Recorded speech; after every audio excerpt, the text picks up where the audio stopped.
Είμαι ο Χριστόφορος Ιωάννου και σας καλωσορίζω στην πρεμιέρα της νέας σειράς podcast «Η Φωνή των Γονέων», μια πρωτοβουλία της Παγκύπριας Συνομοσπονδίας Γονέων και Κηδεμόνων Δημοτικής Εκπαίδευσης, με στόχο τη δημιουργία μιας πλατφόρμας επικοινωνίας και ανταλλαγής απόψεων ανάμεσα σε γονείς, εκπαιδευτικούς, φορείς και πολιτεία. Πρόθεση να αναδειχθούν σταδιακά οι πραγματικές ανάγκες και προκλήσεις της δημόσιας δημοτικής εκπαίδευσης, όπως και να ακουστούν οι αγωνίες και εισηγήσεις των γονέων, με απότερο σκοπό τη συμβολή ίσως στη διαμόρφωση ενός σχολείου που υπηρετεί καλύτερα τα παιδιά μας. Σε αυτό το επεισόδιο φιλοξενούμε τον πρόεδρο της Παγκύπριας Συνομοσπονδίας, τον Γιάννον Ιωάννου, έναν άνθρωπο που βρίσκεται στην πρώτη γραμμή των εκπαιδευτικών εξελίξεων, όχι ως εκπαιδευτικός, αλλά ως εκπρόσωπος των γονέων. Μιλάμε για τις προκλήσεις στα δημοτικά σχολεία, τις ανάγκες των παιδιών και των δασκάλων, τις σχολικές υποδομές και βέβαια τη σημασία της συνεργασίας ανάμεσα σε γονείς, εκπαιδευτικούς και την πολιτεία. Γιάννο, καλώς όρισες και ευχαριστούμε που είσαι σήμερα εδώ μαζί μας. Χριστόφορε μου, ευχαριστώ για τη φιλοξενία και για την ευκαιρία που μου δίδεται να δείξουμε στον κόσμο, να πούμε στον κόσμο, να μάθει ο κόσμος τι ακριβώς είμαστε. Ποιοι είμαστε και γιατί προσπαθούμε καθημερινά. Θεωρούμε πολύ χρήσιμες τις ενέργειες αυτές και είμαστε σίγουροι και πεπισμένοι ότι θα βοηθήσουν προς το καλό όλων. Θα περάσουμε στην πρώτη θεματική ενότητα, αν μπορώ να την ονομάσω έτσι, για την Ομοσπονδία και τον ρόλο της. Τι είναι η Συνομοσπονδία Δημοτικών Σχολείων και ποια η αποστολή της ουσιαστικά, ποιες οι βασικές προτεραιότητες αν θες να ευκολύνω κτλ. Η Συνομοσπονδία είναι η ομπρέλα των επαρχιακών ομοσπονδιών. Σκοπός της είναι να συντονίζει τις ενέργειες των ομοσπονδιών για να εκπροσωπεί τους γονείς σε όλη την Κύπρο. Πολλοί συγχύζουν τον ρόλο της Συνομοσπονδίας και των ομοσπονδιών με τον ρόλο των συνδέσμων γονέων. Οι σύνδεσμοι γονέων περισσότερο παρεξηγήθηκε ο ρόλος τους, γιατί έφτασε ο κόσμος, οι γονείς να πιστεύουν ότι η δουλειά του συνδέσμου να μαζεύει λεφτά και να προσπαθεί να ξοδέψει πίσω στο σχολείο. Δεν είναι αυτός ο ρόλος τους. Γενικά οι οργανωμένοι γονείς έχουν δύναμη, έχουν φωνή. Και αυτό είναι που προσπαθούμε να αναδείξουμε μέσα από αυτήν τη σειρά των podcast. Να μάθει ακριβώς ο κόσμος ποιοι είμαστε και τι κάνουμε. Ότι οι συνδέσμοι δεν είναι μόνο να κανονίζουν μπαζαράκια, διάφορες δραστηριότητες ούτως ώστε να μαζέψουν λεφτά. Λεφτά τα οποία είναι δεδομένο ότι επενδύονται πίσω στο σχολείο. Και πολλές φορές είπαμε ότι οι συνδέσμοι γονέων συμπληρώνουν τον προϋπολογισμό του κράτους. Έτσι ενδείχτηκαν ότι αρκετούς από τους διαδραστικούς πίνακες που έχουμε σήμερα στα σχολεία μας είναι προσφορά των συνδέσμων γονέων. Δηλαδή, και πολλά άλλα, Γιάννου, να συμπληρώσω και από προσωπική εμπειρία. Συμφωνούμε, είσαι γονέας, είσαι μέλος συνδέσμου, είσαι εκπρόσωπος στην Ομοσπονδία, οπότε γνωρίζεις από πρώτο χέρι τι συζητάμε εδώ. Ακριβώς ότι οι συνδέσμοι επενδύουν πάρα πολλά λεφτά, όχι μόνο αυτά που μαζεύουν από τις δραστηριότητες που κανονίζουν, αλλά και από την ίδια τους την τσέπη. Πολλές φορές μπήκαμε στη διαδικασία να σκεφτούμε γιατί να μην υπάρχει ένα μπάχιον τέλος τέλος πάντων που να δίδουμε και να είναι τα λεφτά που θα ξοδέψουν κατά τη διάρκεια του χρόνου. Οι συνδέσμοι γονέων έχουν έναν πιο ουσιαστικό ρόλο, να βοηθούν στην εκπαίδευση. Η εκπαίδευση καταρχάς, το εκπαιδευτικό μας σύστημα αποτελείται από διάφορους πυλώνες. Είναι το κράτος, είναι οι εκπαιδευτικοί, είναι οι γονείς, είναι τα παιδιά. Οπότε όλοι μαζί αποτελούμε τέλος πάντων το εκπαιδευτικό σύστημα. Όταν λέμε εκπαιδευτικό σύστημα έξω στον κόσμο, πιστεύει ότι είναι μόνο οι δασκάλοι, μόνο το σχολείο ή μόνο η πολιτεία. Δεν είναι έτσι. Είναι και οι μαθητές, είναι και οι γονείς. Και μπορώ να πω έναν πολύ μεγάλο ποσοστό ρόλων τέλος πάντων έχουν οι γονείς. Δυστυχώς το κράτος, οι διαδικασίες ναι μεν καλούν τους οργανωμένους γονείς όταν πρόκειται να συζητήσουν ένα θέμα ή να προωθήσουν ένα θέμα, όμως ουσιαστικά δεν είμαστε θεσμοθετημένοι. Δηλαδή ο ρόλος μας, ο λόγος μας θα ακουστεί, όμως τις πλήστες φορές δεν θα ληφθεί υπόψη. Δεν έχουμε το δικαίωμα ψήφου, δεν έχουμε το δικαίωμα να επέμβουμε εκεί που χρειάζεται. Δεν το παίζουμε πατογνώστες, δεν θεωρούμε ότι τα ξέρουμε όλα. Δεν θεωρούμε, ο καθένας έχει το ρόλο του καταρχάς. Ο εκπαιδευτικός το δικό του, το κράτος το δικό του, εμείς το δικό μας. Όταν εμείς δεν θεωρούμε ότι τα γνωρίζουμε όλα. Όμως γνωρίζουμε και οφείλουμε να είμαστε παρόν και να έχουμε λόγο για τα παιδιά μας. Μιλούμε για τα δικά μας παιδιά. Να συμπληρώσω, μάλλον να σε ρωτήσω περαιτέρω σε ένα συγκεκριμένο σημείο που έχεις αναφέρει ήδη. Τι σημαίνει σωστή συνεργασία? Ανάφερες τη λέξη συνεργασία μεταξύ γονέων και σχολείου, εκπαιδευτικό δηλαδή. Κάποτε είπαμε. Για να το ξεκαθαρίσουμε, διότι. Έτσι, με χιούμορ να πω ότι κάποτε είπα σε έναν υπουργό παιδείας, πρώην τώρα υπουργό παιδείας, θα φέρω μια μέρα το γιο μου, θα το βάλω στη μέση και θα σας καλέσω όλους να κάτσουμε γύρω και να ασχοληθούμε για εκείνο το παιδί. Η συνεργασία αυτή είναι. Η συνεργασία είναι για τα παιδιά μας. Ούτε για τα συντεχνιακά, ούτε για το τι θέλει ο κάθε γονιός. Γιατί αντιλαμβάνεστε, στη Δημοτική έχουμε 51.000 μαθητές. Οπότε προσωπούμε σαν Παγκύπρια Συνομοσπονδία γύρω στις 100.000 γονείς. Πριν πάω στο προηγούμενο, πριν απαντήσω σε αυτήν την ερώτηση, να πάω στην προηγούμενη να πω ότι η Συνομοσπονδία είναι η ομπρέλα των Ομοσπονδίων και συντονίζει τις δράσεις. Μελετά τις νομοθεσίες, επεμβαίνει, παρεμβαίνει, συζητά, εισηγείται για τα νέα μέτρα και πρακτικές που εφαρμόζονται στα σχολεία. Συνεργάζεται με το Υπουργείο Παιδείας, συνεργάζεται με τους δασκάλους, συνεργάζεται ακόμα και με τους μαθητές, με τα διοικητικά συμβούλια. Τώρα, να έρθω στο κομμάτι το τι σημαίνει συνεργασία. Συνεργασία είναι να μετρά ο λόγος του κάθε ενός από τους φορείς χωρίς να έχει κρυφή ατζέντα. Να συζητούμε για τα παιδιά μας. Άλλωστε ο στόχος πρέπει να είναι κοινός για όλους. Για όλους και τα παιδιά μας. Του εκπαιδευτικού συστήματος. Στο τέλος θα κρυθούμε από τα παιδιά μας. Από το πού θα καταλήξουν και τι θα δείξουν οι μετρήσεις γενικά για το τι πετύχαμε για τα παιδιά μας. Υπάρχουν πρακτικές, όχι μόνο στην Κύπρο και στην Ευρώπη, τις οποίες γνωρίζουμε. Πιο κάτω θα πω και για το που είμαστε μέλη ως Συνομοσπονδία, ως Παγκύπρια Συνομοσπονδία, πρακτικές τις οποίες είδαμε στην πράξη, οι οποίες βοηθούν. Θα τα αφήσουμε σε άλλη ενότητα. Ναι.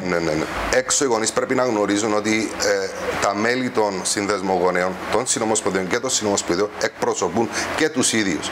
Και γι' αυτό και ο λόγος που γίνεται αυτό το podcast είναι για να καλέσουμε τους γονείς να έρθουν όλοι κοντά. Να σταματήσει η πρακτική του να πηγαίνουν στις συνεδρίες 2, 5, 10, 15 άτομα. Να πηγαίνουν όλοι, να είναι όλοι παρόντες, να βάζουν όλοι το λιθαράκι τους, όλη την ιδέα τους. Γιατί η μια γνώμη, η μια άποψη, οι δύο άποψεις είναι καλύτερες από τη μία και οι 5 καλύτερες από τη δύο και ούτω καθεξής. Οπότε εμείς δεν τα γνωρίζουμε όλα και χρειαζόμαστε τη βοήθεια όλων. Χρειαζόμαστε την παρουσία όλων. Φανταστείτε τι δύναμη έχει το σύνολο των 100.000 γονιών αν συσπηρωθεί, αν είναι κοντά και πολεμήσει για τα παιδιά του. Αφήνοντας στο πλάι οποιασδήποτε σκοπιμότητες, οποιασδήποτε προσωπικές ατζέντες να τα μείνουν στο πλάι, φανταστείτε τι δύναμη έχουμε στα χέρια μας. Τι μπορούμε να αλλάξουμε. Ναι. Ωραία. Άρα έχουμε μιλήσει για την Ομοσπονδία, τον ρόλο της, όπως επίσης και τον ρόλο των γονέων. Θα ήθελα να περάσουμε στους μαθητές και στην καθημερινότητα τους.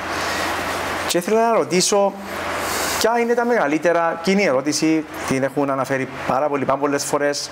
Θα θέλαμε να ακούσουμε και την άποψη σου.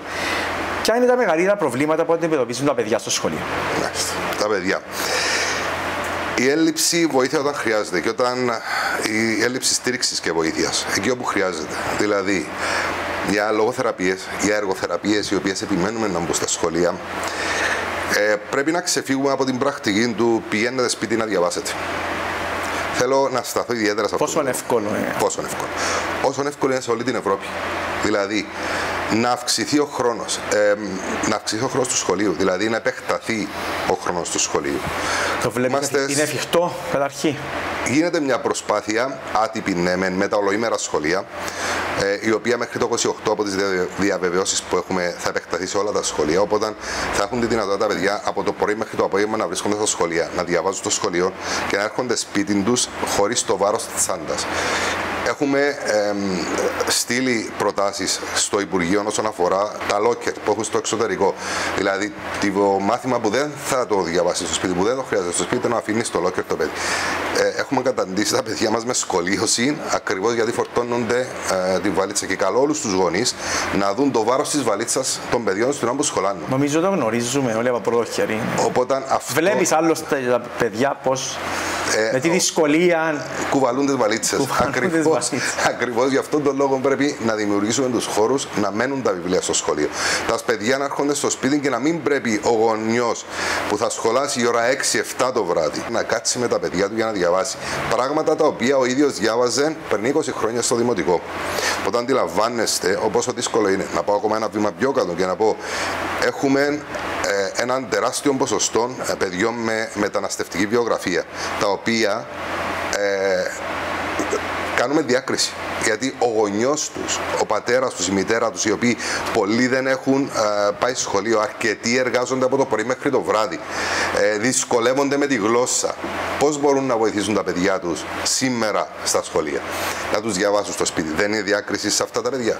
Δεν κάνουμε διάκριση σε αυτά? Γιατί κάποιος ειδικός, γιατί το Υπουργείο δεν έρχεται να το σκεφτεί αυτό το πράγμα?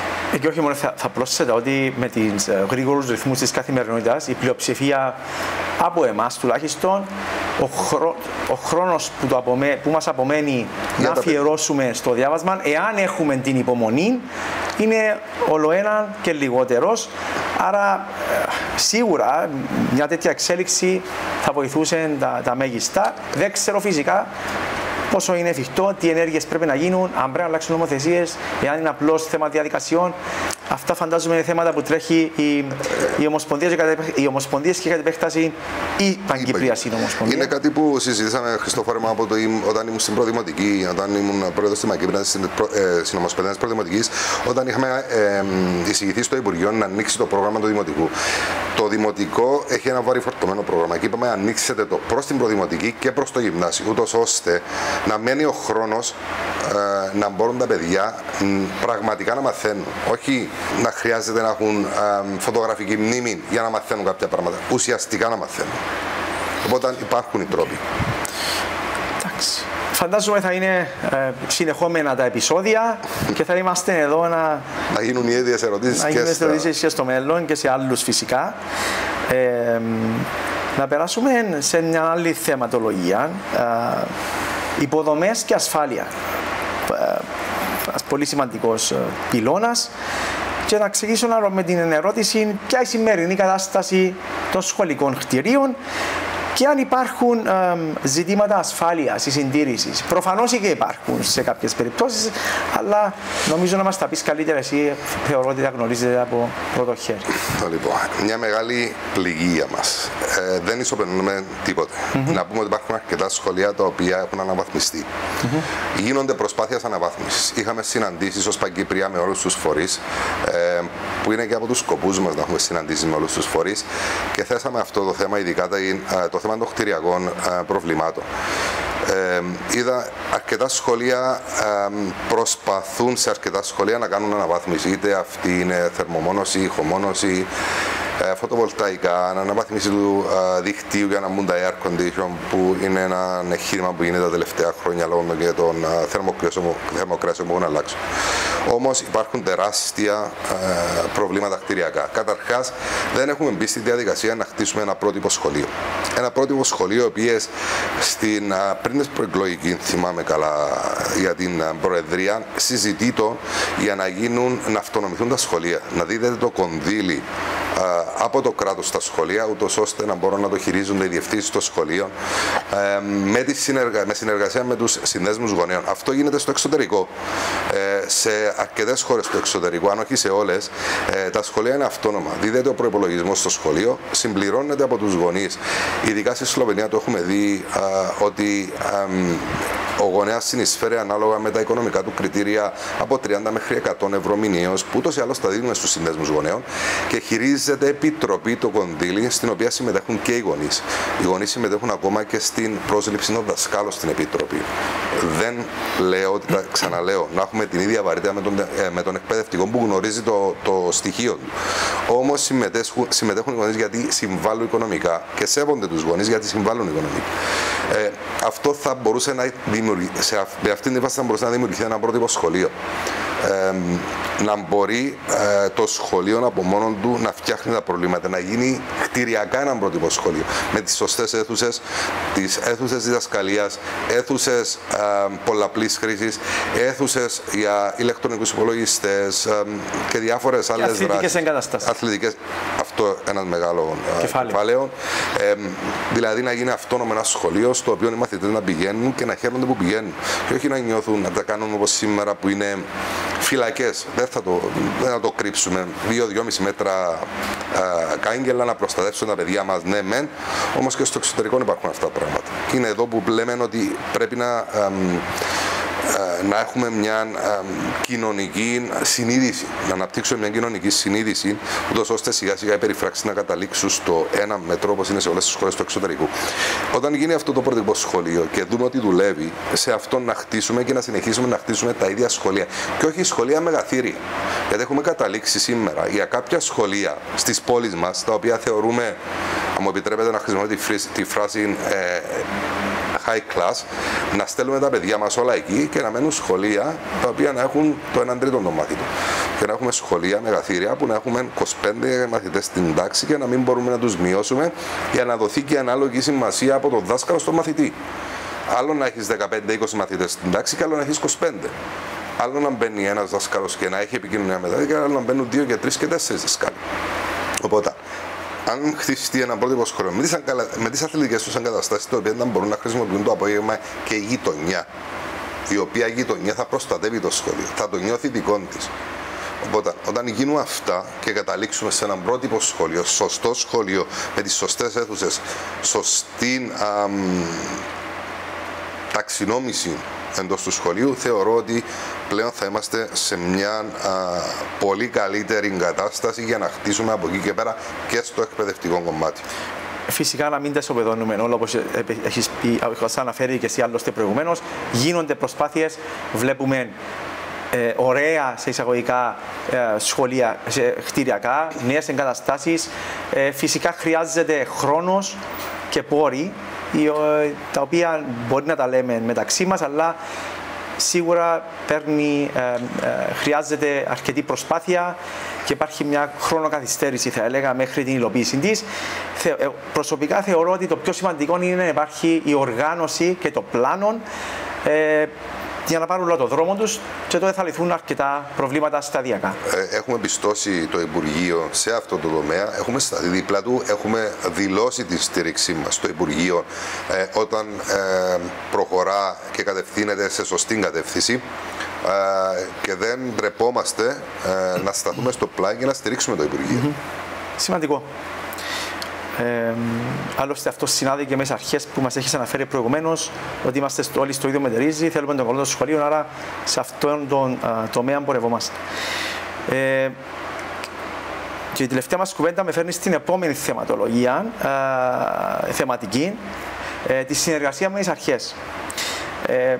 Θέλω να ρωτήσουμε ποια είναι η σχέση σας με το Υπουργείο Παιδείας και τις τοπικές αρχές κατ' επέκταση ή και άλλους φορείς, και αν και σε ποιο βαθμό ακούγεται η φωνή των Ομοσπονδιών και κατ' επέκταση της Παγκύπριας Συνομοσπονδίας στα κέντρα λήψης αποφάσεων. Να πω ότι η συνεργασία μας είναι καθόλου άψογη. Γιατί εννοώ καθόλου άψογη? Δεν λέμε πάντα ναι, λέμε το σωστό. Όπου υπάρχει και θα πούμε και γίνει σωστή κάτι το σωστό, θα πούμε τον μπράβο. Θα χειροκροτήσουμε και θα σταθούμε δίπλα στο φορέα, ακόμα και στο Υπουργείο πολλές φορές, και το έχουμε πει και δημόσια, ότι στηρίζουμε το Υπουργείο στις προσπάθειες του να κατευθυνθεί προς μια σωστή κατεύθυνση. Να αναφέρω ότι πρόσφατα στο σχέδιο αξιολόγησης του εκπαιδευτικού έργου που σταθήκαμε δίπλα στο Υπουργείο, είπαμε ότι ναι, χρειάζεται εξυγχρονισμό των σύστημων αξιολόγησης και στηρίξαμε το Υπουργείο σε όλες τις προσπάθειες. Όταν γίνονται σωστές προσπάθειες, τις στηρίζουμε. Όμως, όταν γίνεται κάτι λάθος και όταν θεωρούμε ότι αδικούνται τα δικά μας παιδιά, ακόμα και το ίδιο το εκπαιδευτικό σύστημα, τότε θα είμαστε στην αντίπερα όχθη. Θα κακίσουμε και θα σταθούμε δίπλα στον οποιονδήποτε χρειάζεται στήριξη. Και πολλές φορές ως Συνομοσπονδία στηρίξαμε και τους εκπαιδευτικούς, που κάποιοι λένε ότι οι γονείς είναι εναντίον των εκπαιδευτικών. Ποτέ δεν ήμασταν εναντίον. Πάντα συνεργαζόμαστε και έχουμε μια πολύ καλή συνεργασία, γιατί αντιλαμβανόμαστε ακριβώς ότι ο καθένας έχει το κομμάτι του. Οπότε θεωρώ η συνεργασία που έχουμε σήμερα είναι πολύ καλή. Με την Επιτροπή Παιδείας της Βουλής και πάλι μια εξαιρετική συνεργασία, λαμβάνονται σε μεγάλο βαθμό υπόψη οι τοποθετήσεις μας, γιατί όπως είπα πριν, μελετούμε την νομοθεσία, μιλούμε με ειδικούς. Δεν είναι. Οι συνομοσπονδίες δεν πάνε απλά ως άτομα για να βάλουν μια θέση κάτω. Μελετούμε την νομοθεσία, συζητούμε με ειδικούς, συζητούμε γνώμες. Όταν τοποθετηθούμε κάτι, το τοποθετούμαστε σωστά και ολιστικά. Εκείνο που είπα όμως στην αρχή είναι ότι πλέον πρέπει να φτάσουμε στο σημείο να θεσμοθετήσουμε τον ρόλο των γονιών. Είναι αυτό που έχουμε θέσει ως στόχο από την πρώτη μέρα που εκλεγήκαμε, ότι πρέπει επιτέλους να θεσμοθετηθεί ο θεσμός των γονέων. Μιλούμε για τα παιδιά μας. Οπότε δεν γίνεται να αποφασίζει κάποιος για τα παιδιά μας χωρίς να είμαστε εμείς παρόν. Θα ήθελα να μας πεις ποιες μεταρρυθμίσεις συγκεκριμένα, αν έχεις κάποιες υπόψεις σου, θεωρούνται ως θετικές και ποιες θεωρούνται ως ανεπαρκείς. Όπως είπα πριν, η μεταρρύθμιση στην οποία προσπαθεί να κάνει τώρα το Υπουργείο για την αξιολόγηση του εκπαιδευτικού και του εκπαιδευτικού έργου είναι μια θετική αξιολόγηση, την οποία μιλούμε για 50 χρόνια κάποιος να αγγίξει το θέμα της αξιολόγησης του εκπαιδευτικού και του εκπαιδευτικού έργου. Αυτό γίνεται όχι γιατί είμαστε εναντίον των εκπαιδευτικών. Αντιθέτως, είμαστε υπέρ των καλών εκπαιδευτικών. Δεν γίνεται κάποιοι εκπαιδευτικοί που είναι στο πολύ ελάχιστο, για να μην είπα, δεν ισοπεδώνω τίποτα. Το σχεδόν 99,9% των εκπαιδευτικών είναι εξαίρετα άτομα. Εξαίρετοι εκπαιδευτικοί, γνωρίζουν το στοιχείο τους, πολεμούν για τα παιδιά, αγαπούν τα παιδιά μας. Όμως υπάρχουν πάντα και οι εξαιρέσεις. Όπως σε όλους τους τομείς και επαγγέλματα. Ακριβώς. Εμείς αυτές τις εξαιρέσεις θέλουμε να εντοπίσουμε, όχι για να τις διώξουμε, για να τις επαναφέρουμε στη σωστή σειρά, στη σωστή γραμμή. Και θεωρώ ότι το Υπουργείο πολύ καλά προχώρησε στην αξιολόγηση την δημιουργία και προώθηση του έργου. Σίγουρα υπάρχουν κάποια κενά, σίγουρα. Σίγουρα σε κάποια σημεία εκπαιδευτικές οργανώσεις έχουν το δίκαιο τους. Είναι αυτό που είπε και η Επιτροπή Παιδείας της Βουλής, ότι δείτε το, στείλτε μας τις εισηγήσεις ώστε να γίνει μια σωστή τοποθέτηση. Το ότι το Υπουργείο τώρα προσπαθεί να προχωρήσει στην ανέγερση νέων σχολείων και δεν έμεινε στάσιμο και να φορτώνει τα ήδη υφιστάμενα σχολεία, αυτό το θεωρούμε ένα θετικό βήμα. Ήδη στα πλάνα του Υπουργείου, όπως μας εξήγησε, είναι η ανέγερση κάποιων σχολείων στις επαρχίες. Τουλάχιστον 2 με 3 σχολεία στην κάθε επαρχία δημοτικά, που θα εξαλαφρώσει τα ίδια υφιστάμενα δημοτικά που στην άκρη του μυαλού μου έχει δημοτικά του οποία από 250 φιλοξενούνται 350 μωρά. Οπότε αντιλαμβάνεστε 250 επιπλέον μωρά, τάξεις λιώμενες στα σχολεία, μειώνεται ο χώρος των μωρών. Οπότε θεωρώ ότι είναι ένα πολύ θετικό βήμα. Επίσης, η συμπερίληψη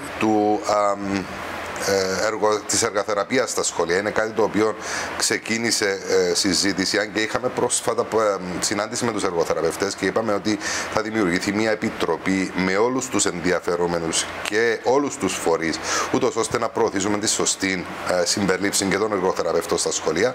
Είναι κάτι το οποίο μετά από λίγες μέρες θα ανακοίνωσε και η Υπουργός, οπότε θεωρούμε ότι είναι από τα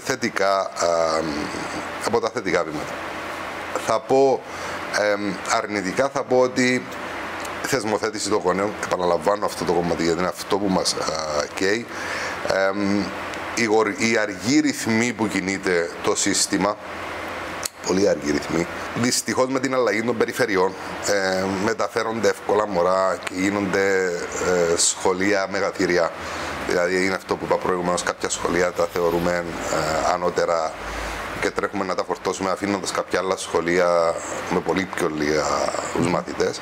Οπότε είναι αυτά που πρέπει το Υπουργείο να έρθει να καθορίσει. Να μιλήσουμε λίγο για το όραμα σας για το μέλλον. Πώς φαντάζεστε το Δημοτικό Σχολείο σε 10 χρόνια? Και τέλος, ποιο μήνυμα θέλετε να στείλετε σε γονείς, δασκάλους, πολιτικούς αν θέλεις, ή και άλλους φορείς? Όλους τους φορείς που συνεργαζόμαστε. Το λοιπόν. Εμείς θέλουμε να κάνουμε ένα σχολείο στο οποίο τα παιδιά μας να πηγαίνουν με χαρά, να έρχονται σπίτι χαρούμενα, να έχουμε εκπαιδευτικούς. Σημαντικό. Πολύ σημαντικό, και αυτό είναι το μέτρο που είπαμε ότι πρέπει να προσθεθεί στην αξιολόγηση, να ρωτούν τους γονείς πόσο ευτυχισμένα έρχονται τα παιδιά στο σπίτι. Αυτή είναι η ουσία. Να έρχονται τα παιδιά μας ευτυχισμένα στο σπίτι, να έχουμε καλές... να δοθούν κίνητρα με κάποιον τρόπο. Να δοθούν κίνητρα και στο τέλος να έχουμε καλά αποτελέσματα στην αξιολόγηση των μαθητών.